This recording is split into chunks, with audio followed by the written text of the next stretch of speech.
All right, and welcome into the Betting Pros podcast. It's time to place your bets for the MLB's future markets. I'm your host, Seth Woolcock, and today I am joined by some sensational baseball bettors to revisit the MLB futures odds, including the host of Leading Off and a guy who has a litany of big league players on speed dial, Chris Welsh, aka The Welsh. Welsh, thanks for taking time out of your busy, important schedule to be here with us today. How are you? I'm doing great. I'm very busy schedule hanging out with my dear friend Jackson Merrill, or last night hanging out with very dear friend Clayton Kershaw. Anyone on the backfields becomes a very, very good friend of mine all around the baseball world. But glad to talk, hopefully not about those guys, but some good bets. Absolutely. Also joining us is the top arm in our fantasy baseball bullpen, Joe Orrico. Joe, great to see you. How are things north of the border as summer approaches? Things are going pretty well, Seth. Great to do this show with you guys. I've been looking forward to it. Some interesting players we're going to be discussing today. I get to mention a couple of my favorite players, actually, so I'm not going to keep the people waiting. Let's just dive into it. Okay, yeah. As Joe and Welsh mentioned, today's show, it does look like this. We'll revisit the following betting markets: MVP, Cy Young, season win totals to make the playoffs, division winners, World Series winners, and of course, our favorite long shot futures. And before we get going, big shout out to everyone who's joining us either on the Betting Pros YouTube channel or the audio feed. The easiest way to support us is give this video a thumbs up if you enjoy this type of content, and subscribe if you're new. And also make sure you're checking out the Fantasy Pros MLB YouTube channel. Welsh, you guys have been busy to say the least over there on that channel this year. Yeah, just the least. A lot of content out there on the Fantasy Pro side. You can see behind me on there, but make sure to check out 12 p.m. Eastern, Monday through Friday. We are on the live, me and Joe Pisapia for Leading Off, where we do some bets every single day for everybody. And then we got lots of other content for the fantasy side, but we got your betting covered, and we got it right here. All right, let's go ahead and jump into the MVP picks in the NL. You can actually get Shohei Ohtani at a better number, plus 225, than you could preseason. And we also have some new challengers in the mix, including Kyle Tucker, plus 425, Corbin Carroll, your guy Welsh, plus 650, and Fernando Tatis Jr., plus 750, as the only MVP candidates below 10-1. On the AL side of things, the books are saying it's all but over right now, with Aaron Judge moving from plus 310 as a favorite preseason to minus 900 after a blazing hot start. Welsh, with this said, you already had a Bobby Witt Jr. ticket in your back pocket, so are you staying in the AL or are you going elsewhere with your MVP value? We're going to talk about the NL here, though I will say this. If depending what type of bettor you are, if you're going to be like value, if you're looking for what is my best potential value, ROI, return on investment, the AL is ripe for it. Anything could happen. Judge could pair back. There could be an injury. And then all of a sudden, pretty much anybody you get on, that ticket is going to start probably getting you into a cash out period. So a guy like Bobby Witt, who's the power has been kind of down, but the batting average is still up. The offense is just starting to pick up for the Royals. It's probably not a bad time. Anybody you can get more than 10-1, which is the entire AL, makes sense. Where I'm going to go, though, is I got to go to Shohei Ohtani. And I think that this is boring. I'm not as much of a go and get me the coolest, funnest 12-1 type of odds and let's see what happens. I'm looking at this and I'm going, this is the best odds that we are going to see and we have seen on Shohei Ohtani. If he starts pitching, that's going to open up the market. It's still the Dodgers. There's a lot of guys competing, but when you're getting close to 3-1 on a Shohei Ohtani ticket, I mean, I guess it's closer to 2-1. Either way, plus money on Ohtani, it's got to be a bet. So I think that's an easy one to jump into. 10 homers, 10 stolen bases. He's hitting almost 300. RBIs have been really low this season. That's going to pick up. And just if we're looking at the profile of Ohtani, it's ridiculous. It's top 2 percentile across the league in his hitting metrics. So I expect the homers to fly. He's still going to be stealing bases, and those RBI numbers are going to come up. And as the Dodgers keep winning games, bam, it's a nice little 2-1 ticket. If I were playing it a little bit higher, I think the NL is ripe with some fun bets. Orrico's got a good one. Corbin Carroll does stand out to me. Homerism aside, yes, I got Corbin Carroll's right above me in a jersey, so there's a little bit of that. But at 5.5-1, Corbin's been putting up an MVP-like season. I mean, I'm not even sure that that's debatable. He's changed his swing. He's changed his approach. He no longer has some of those bad holes that he had in his swing. He's up to 288. He just went through a little bad spell, but the hitting profile also looks phenomenal. 10 homers, big homers. Stolen bases have been light. I think those are going to pick up. Diamondbacks win games. He is crucial to that actual piece of being an MVP. But I'm a little bit worried about the ups and downs. But if you want a good price, I think Corbin, Carroll, and what he can do for this Diamondback teams at 5.5 to 1 is kind of a fun play. But Shohei Ohtani at a little over 2 to 1, that is my smash play on MVP betting. Joe, you're going with a different horse in this MVP race for the NL. Who is it? Yeah, Welsh mentioned him, Fernando Tatis Jr. Now, the line that you mentioned, Seth, is different than the one that I saw. Yours was better because the one that I saw was plus 500, plus 600, but you said it was plus 700 or plus 750, so it might even be a better line out there if you want to be shopping around the books. But Fernando Tatis Jr. is kind of reminding me of what Ronald Acuna Jr. did a couple of years ago.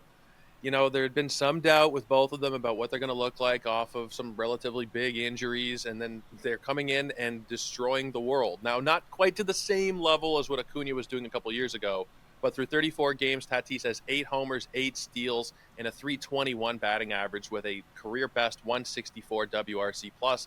And you've seen kind of some of those Acuna type of things. He's striking out less. He's walking more. He's still making incredible contact, 55% hard hit and a 16% barrel rate. He's kind of looking like he's on his way to maybe not quite 40-40, but 40-30, 40-35 maybe.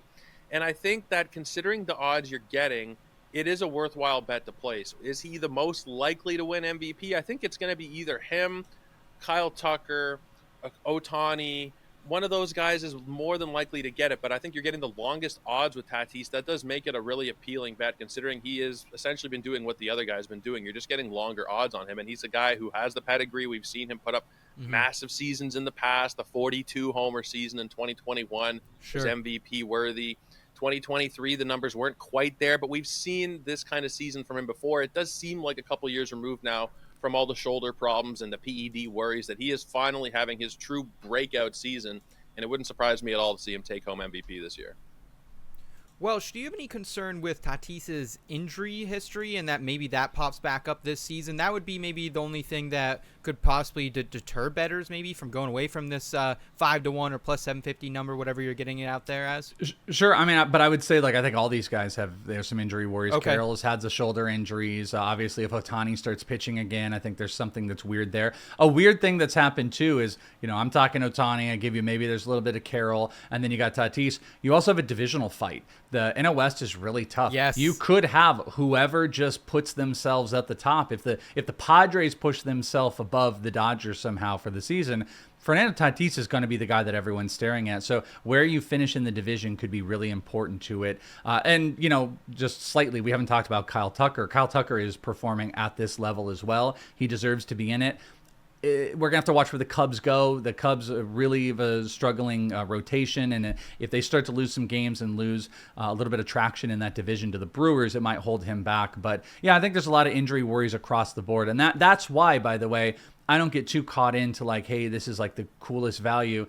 Unfortunately, in this betting market of MVP, Judge and Ohtani are just walking in as not just like, yes, books odds on favorite, but like they've already got the advantage. So it's like if they're performing at their level, it's going to take so much more for another guy to take it. That's why when you're getting plus, 2 to 1 money on Ohtani, when you're looking at Judge being like minus 1,000 at this point, like it just makes a lot of sense. But injury worries, you got to play this all in and shop around on the books. You said we already found some. Cool thing about BettingPros is you can get all the lines of all the books in one place. You can go in and you can find the right books that also might let you pay out a little bit more throughout the season if you do those long odd ones and you want to cash out mid-season. So shop all your lines over on BettingPros for MVP or any of the other markets we're about to talk about. Yeah, FanDuel is definitely my favorite place to place future bets because they're always so aggressive in hedging and trying to get you cash and buying out.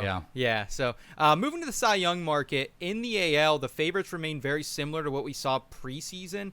Reigning AL Cy Young winner Tariq Skubal for the Tigers. He's moved from plus 350 down to plus 230.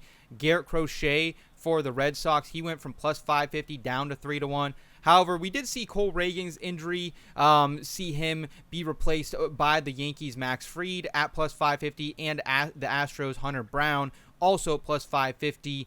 In the NL, your betting favorites are still Pittsburgh's Paul Skenes. He's moved from 3-1 down to plus 270. Kind of getting, I don't want to say shelled lately, but definitely some up and down performances from Skenes. But the Dodgers, Yoshinobu Yamamoto to the Reds, Hunter Green plus 450. These are two other guys who've kind of joined this conversation. Joe, are you seeing any newfound value for who could be the best pitcher in baseball? I'm sticking with my guns from the preseason, and I've been kind of tied to this player for a while, and I've been pretty impressed with the early returns. So I'm sticking with my guns and going with Jacob deGrom here, getting it 16-1. You know, I know there are mixed opinions on Jacob deGrom, but what we've seen through 7 starts is a 2.61 ERA, a 1.00 WHIP. He's got a couple of wins already. Things are going well. The strikeouts haven't been quite where we'd expect them to be for Jacob deGrom. In 38 innings, he has 36 strikeouts, but those are starting to come along a little bit. I've mentioned this on a few different betting pros and fantasy pro shows that deGrom is kind of learning how to pitch again at a lower velocity instead of going 98, 99, 100. He's trying to sit more in the 96, 97 range and limit his injury risk, and so far that is working out. Now, I think that is going to continue to work out, and as he continues to work at this level, he is going to improve. deGrom has been a max effort guy for his entire career, and I think that adjustment period is why we saw a couple of shakier starts to begin the season, but now he seems pretty locked in, and I think we're going to continue to see these ratios at the same kind of level. He's going to have a mid-2s ERA, maybe that whip dips below 1, and I think considering the name value, considering the way that people, this is not a statistical thing, but I think people kind of feel bad for Jacob deGrom a little bit, that his whole career has kind of been, not his whole career, but the majority of his 30s have kind of been cut out due to injury. If he's able to throw 170 innings this year and give you a 2.4 ERA and a 1.00 whip, I think there's going to be a lot of voters who are going to be partial towards him. Not just because of that. The numbers will also be great, I think, but there will also be part of that narrative that you need in these awards sometimes of deGrom is one of the best pitchers we've ever seen. He hasn't been able to stay healthy, but we can give him kind of one last hurrah here by sending him off with his 3rd Cy Young. One thing I want to throw out, why you might not want to feel too bad for Jacob deGrom. I think of this story my good friend Eno Saris just told, I think it was on Foul Territory a month or so back, about when he was a young reporter. He went into a locker room to interview Jacob deGrom, and he said, "Oh, hey, do you have some time?" And he's like, "Nope." And then Jacob deGrom sat down in a chair with a bag of chips and individually pulled out chips and stared at Eno while he said he was too busy. So I don't think we feel too bad for Jacob deGrom. All right, Welsh, do you also like a long shot like Orrico's going, or do you like maybe one of these heavier favorites? Okay, so in this, I'm still kind of boring. Just going to throw that out here for it. You know, people want like the big numbers, but I will say this. If you're in the favorites market, I think it is actually a really cool idea to find something like this. So, for example, Tarek Skubal in the AL, if I were betting it, I think that's the play right now. Okay. I will say, I kind of like Max Fried. Max Fried's already got 6 wins right now. He might end up pushing 18, 19 wins, and that, yeah, I think he's a sneaky one, but that wasn't my point. Jacob deGrom at 16-1, betting a nice odds-on favorite with a good stack, and then having a 16-1 if it does bounce like him. That, you know, if you're in the right market, you can buy out. It's a fun hedge in the Cy Young plays. So same thing in the NL.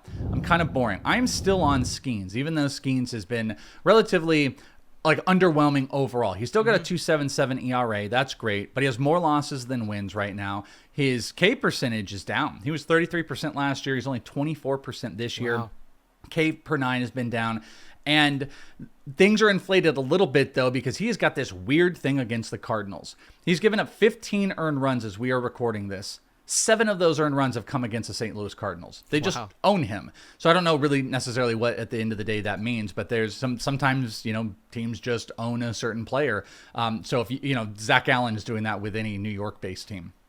But what I'm getting at is here is even in the struggles, even though Cardinals have kind of hit him up, K percentage is down a bit, he has a better expected ERA than actual ERA right now. And the wins should start stacking up. And he is still the most electric pitcher in baseball.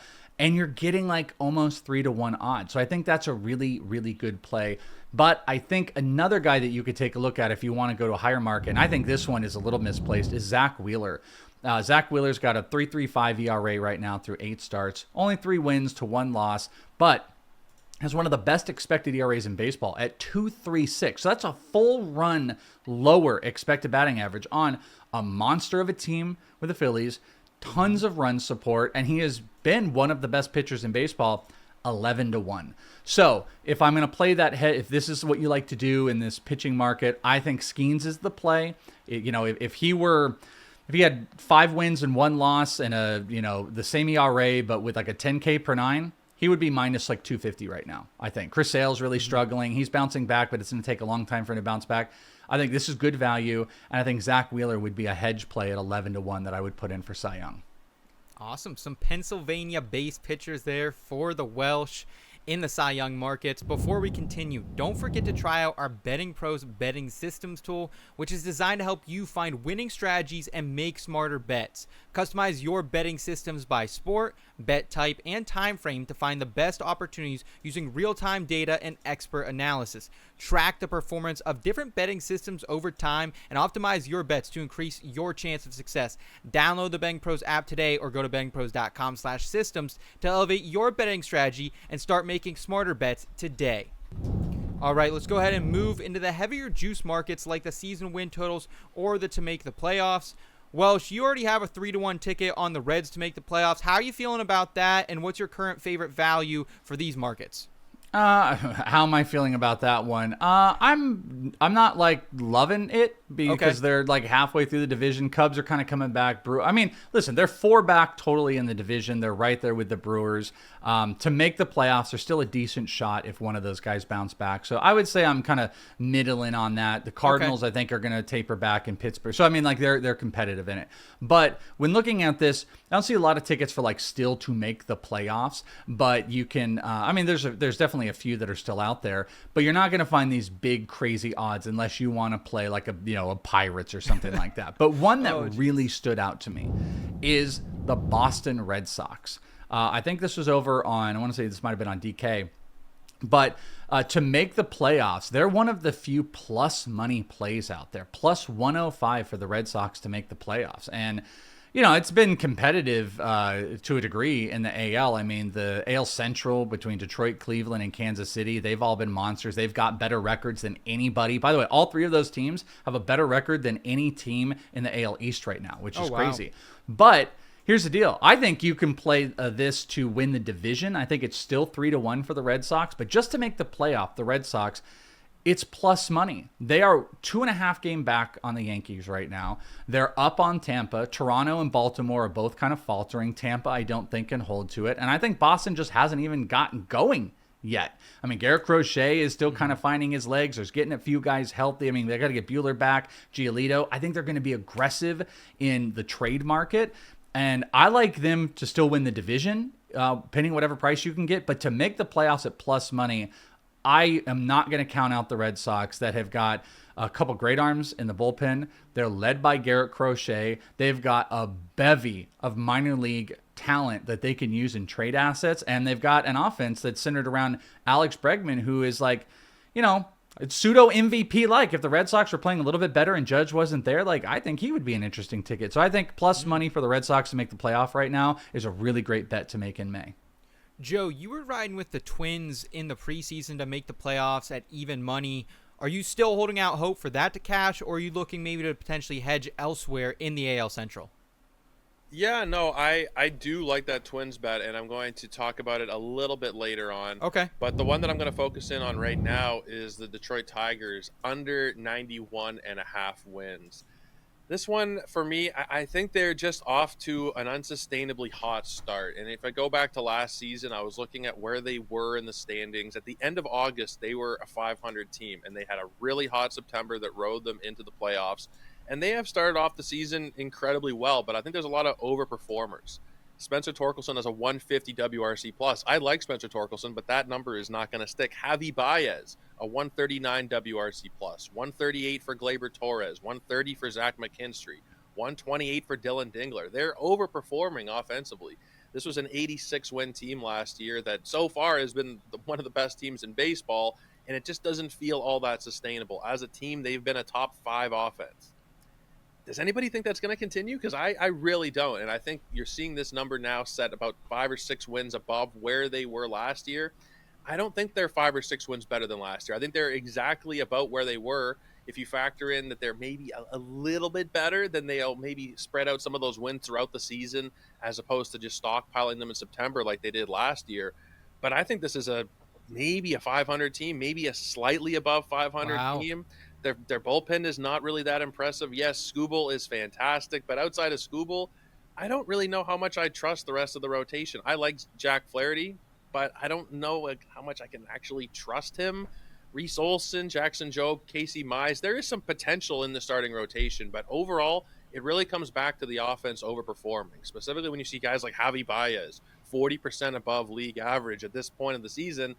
It tells you how early things still are. So I think the Tigers under 91.5. Look for the highest number you can find and take the under, usually at about minus 110. I don't think they're a 90-plus win team. Welsh, do you also see maybe some regression coming for Detroit? I think there's some regression in play. I'm not sure if I think that they're just like a 500 team, but also if I don't know if we're doing this every month. If we come back in June, I'm not going to be surprised if they're third in this division and Cleveland and Kansas City have jumped over them. I mean, I think Kansas City's kind of a sleeping giant's a little dramatic. Like their offense was just so bad and they're starting to click. Free Jack Caglione, just give him to the majors, maybe make a move or two. But I think their rotation's solid. They got a great bullpen. I think Kansas City's going to bounce back. Cleveland, you just can never count them out, and they're going to keep rocking. So I won't be surprised if Detroit is third in this division, but it's still going to be relatively tight. Okay. Before we keep it going, I just wanted to remind everyone that Fantasy Pros is now live on Twitch. Since opening day, Joe Pisapia and Chris Welsh have been here every weekday at 12 p.m. Eastern Time for leading off your daily dose of all things baseball, from news, notes, bets, and fantasy advice. It's all in one place. Ask questions, get insight, and interact live. Follow us now on twitch.tv/fantasypros and never miss a stream. A bigger lineup of exclusive interactive live content is on the way. And, Welsh, from Luchador Mask to Mario Brothers themes, you guys do a little bit of everything and you have a lot of fun doing it. So I love every day. I get to go in and edit some of these episodes that you guys do, and they're just fantastic. They're a lot of fun, man. Yeah, I mean, you say it nicely, but we are stupid. We embrace stupid when we possibly can. Try to have some fun with baseball. Baseball can be a very mind-numbing sport sometimes, especially for people here on Betting Pros, that are just kind of like wrapping their heads and kind of getting around baseball betting and stuff. We try to put as much fun into baseball as possible when, you get way over your head with everything that is MLB. Yeah, and over on Leading Off, too, they do their daily best bets and their home run calls. So if you guys are looking for more MLB betting advice, make sure you're checking out Leading Off. Let's go ahead, though. Let's move on to win the division odds, where there were some incredibly short odds to begin the season that some look like pretty good bets now. The Dodgers, they're still right around that minus 410 mark to win the NL West. The Chicago Cubs went from plus 125 to win the NL Central to now minus 225. The Yankees, they were at plus 160 to win their division. They're now down to minus 135 to win the AL East. Joe, in a market of such juiced odds, do you have anything a bit longer that might wet the whistle of baseball bettors? Yeah, to kind of go back to what I was mentioning earlier, what you brought up, the Minnesota Twins are still a very interesting team to me. It hasn't been a great start to the season for sure, and I think a lot of that does come down to their offense underperforming. This was a team that had a 107 WRC plus as a team last year, and they're down at 95 right now. So that is something that I don't really expect to continue at that pace. You got some guys who are underperforming. They just got Royce Lewis back, which I hope – you never know with Royce Lewis, but I hope he's able to actually stay healthy for a while and give them some production. But you had Byron Buxton, who's been doing very well. Carlos Correa has kind of been underperforming. The offense hasn't been all that impressive. But I just come back to this pitching more often than not, and especially when you got David Festa and Zebby Matthews still waiting to come up. But Ryan, Ober, Pablo Lopez has been fantastic. The bullpen, I'm a big fan of their pen. Griffin Jacks got off to a bad start, but he has kind of turned things around. Joan Duran is still doing his things. But I think it comes down to the weakness of the division overall. Kansas City is, like Welsh said, they're a better team than what they have played to so far, but I'm not sure exactly how great they're going to be this season. The offense, maybe once they get Jack there, things will change, but it hasn't been a great offense. Their pitching is a little bit iffy, especially with the Cole Reagan's not injury, like he was hurt. He's kind of, we're not really sure exactly on his health status because he had a good game the other night. He's kind of bounced back and forth, but the White Sox stink. The Tigers, I think, are overperforming. The Guardians, I think, are okay, but this is a winnable division, essentially, is what I'm saying. And I think the Twins are 13th or 14th in terms of team wins above replacement to this point of the season, but they have really underperformed in terms of the results. So I think you're getting them at plus 1,200. Again, shop that line around. Maybe you'll get an even better line, but the key point here is it is a very winnable division at plus 1,200. I think it's a solid bet to make on a Twins team that last year was a very good team and just ended up disappointing at the end, but I don't expect that to continue this season. Joe Orrico doubling down on the Minnesota Twins. I don't hate that 12-1 number at all to win the Central. What about you, Welsh? Is there a team out there that might still have some value in this market after we're about a month into the season so far? Yeah, so I mentioned like the Red Sox, they're decent. Like you're going to get good plus money on them to win a division, but I'm not picking them because the standout to me is at almost 3-1. The Texas Rangers. The Texas Rangers for the AL West. The AL West right now is filled up at the top with the Seattle Mariners and the Athletics. The Sacramento Athletics right now are above them. Either Texas team, to be honest with you, is a play if you wanted to go with the Astros. But here's the deal. The offense for the Mariners has definitely clicked. I think they're overperforming. They're built around their pitching. Kirby's going to be back. And Logan Gilbert looks like it's not like too serious, but it could be about a month. All of that to say, for them to be leading the division with those type of injuries works really well for them. But I think they're overperforming. I do not believe the Athletics in that ballpark and that pitching that they're going to hold through. Great story. It's super fun. Yeah. Win total was a great bet for you this year. I think we even might have had that on Fantasy Fest when we had Derek Carty on. I think that might have been one of his bets if I remember, the A's on the wins. But with the Rangers, this is like a favorite. This is a minus money favorite that's out there that they have been massively underperforming. For perspective too, they just went 3-7 in their last 10 games. They're only 3.5 games behind in the division, even in those struggles. Wow. You've had Marcus Semien struggling. Jake Berger was sent down. They just brought back Evan Carter, and they're dealing with the rotation stuff. They're built around Jacob deGrom and Eovaldi.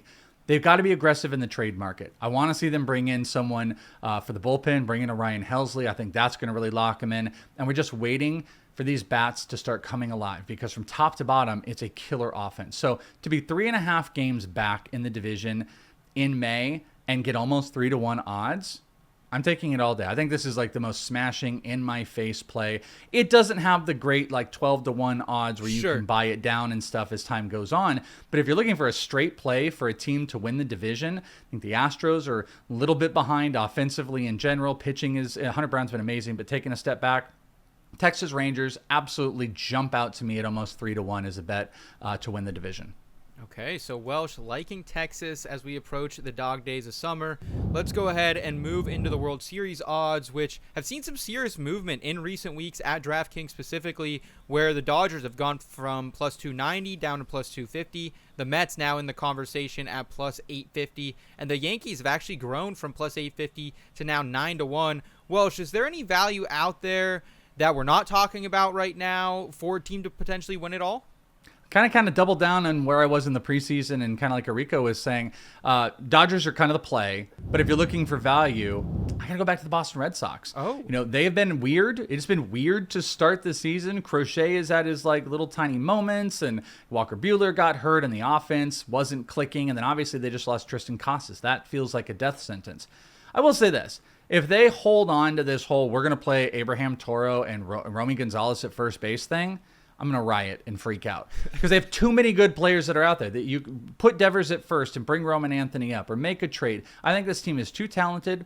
While I think this division is very gettable. The Yankees have been playing up, but they have suffered some major injuries, had some offensive woes. Max Fried has held them up, but there are some warts on that team. Where the Boston Red Sox, I think they have held their own. I think they can bounce back, and they're led by a powerful top end of the offense and a great top end of the rotation. And I think Garrett Crochet can really hold them through. So I think they have the pieces. It's like you got defense, you got pitching, you got bullpen, you got offense. You just need them all to click. It's very early in the season, 20-1.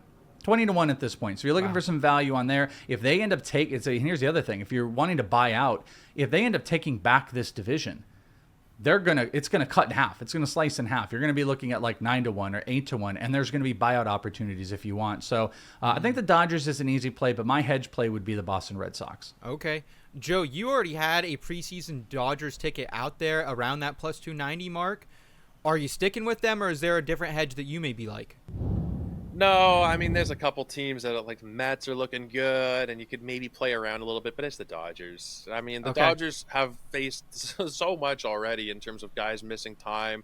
They just brought up Landon Knack, who I figured we'd see at some point, but I didn't think he'd be in the rotation necessarily at this point of the season. But Edmonds on the IL, Teoscar Hernandez. If you look at the pitching injuries, it's ridiculous with Glass now, Kershaw, Snell, and yet they're 24 and 12, right?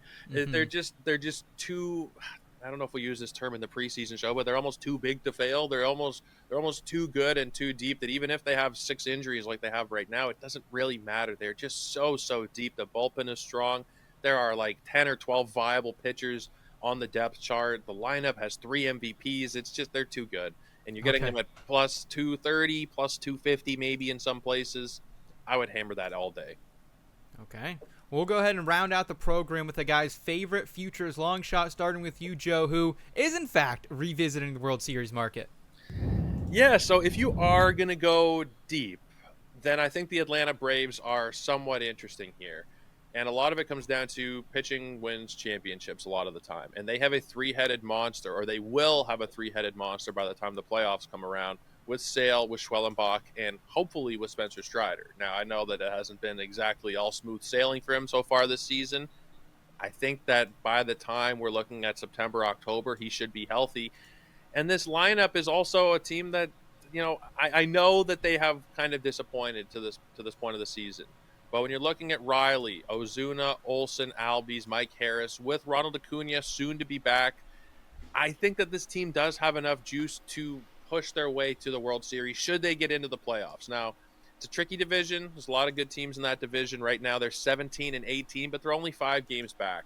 And I think that once they get Strider back, once they get Acuna back, we're going to start to see this team perform like we've seen them perform outside of the last year and a half or so. And they're a Hmm. 95 plus win team when all is going well. But I really think it comes down to their strength of pitching once we get into the postseason. You really only need 3, maybe 4 starting pitchers once you get into October. And they have about as good of a big three as you're going to find. And then Grant Holmes, who's no slouch himself there, as the fourth guy. Like, they are really deep on all sides of the ball. Right now, Alex Verdugo leading off might make some people say, what are you talking about? They're not. But once they get Acuna back, once they get Strider back, I think that the wheels are going to be up on this team. Okay, so hoping for health is Joe Orrico with the Braves World Series call at 15 to 1. Welsh, you gave us a very interesting Garrett Crochet to lead the MLB in strikeouts at 10 to 1 to begin the season. Do you maybe have another one of these season-long player props we should be getting invested with? All right, what if I told you there's a player that hit 98 homers between 2023 and 2024? I'd be What if I intrigued. told you if this player hit over 50 homers last year? Still intrigued? Maybe, yeah. Now, what if I told you that player you can get 8 to 1 odds to lead the league in home runs? Wow. Shohei Ohtani. DK's got it right there. 8 to 1 for Shohei Ohtani to lead the league in homers. The two current leaders are guys that struggle to hit 240 or 250, and Kyle Schwarber and Cal Raleigh. Obviously, number 3 at 11. Those two guys are tied with 12 homers. The next guy up is Aaron Judge, who is like far and beyond the top lead. It's like, I think it's minus money or it's like plus 100 or whatever. There's no Wow. value Yeah. in betting Aaron Judge. But number 4 in the league is Shohei Ohtani, who's already got 10 homers and hasn't really even gotten going. Hit 54 last year, and you can get 8 to 1 odds on it. Is Judge going to take it? It's very likely. But I'm not going to bet Corbin Carroll, who's got 10 homers. I'm not going to bet Spencer Torkelson or James Wood, even if you want all the crazy odds. I want a high batting average player.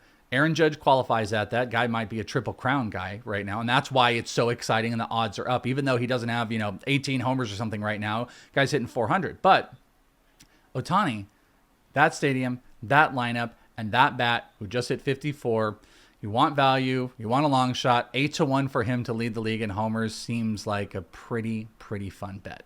I like it. What do you think, Joe? Is that a fun one for you? I do. I wonder what it would look like if you're just betting him to lead the National League in homers. This probably wouldn't be as appealing of Ooh. a number.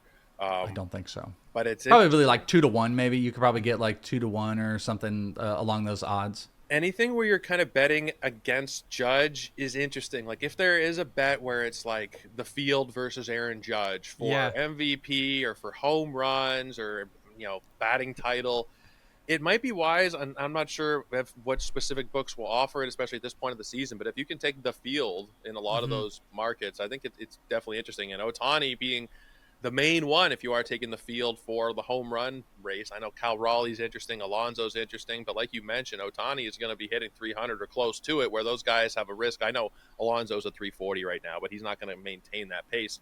You could easily see Ohtani lead the league in homers. If Judge misses a week or two, couple weeks, then it wouldn't surprise me at all. Okay. Well, gentlemen, great analysis tonight. That is going to do it for us on the Betting Pros podcast. Thanks so much for watching. As always, the best free way to support us is to give this video a thumbs up if you enjoy this type of content. Also, subscribe to the channel if you're new, and make sure you're downloading that Betting Pros app and syncing your sports books today. For Chris Welsh and Joe Orrico, I'm Seth Woolcock. Take care, y'all.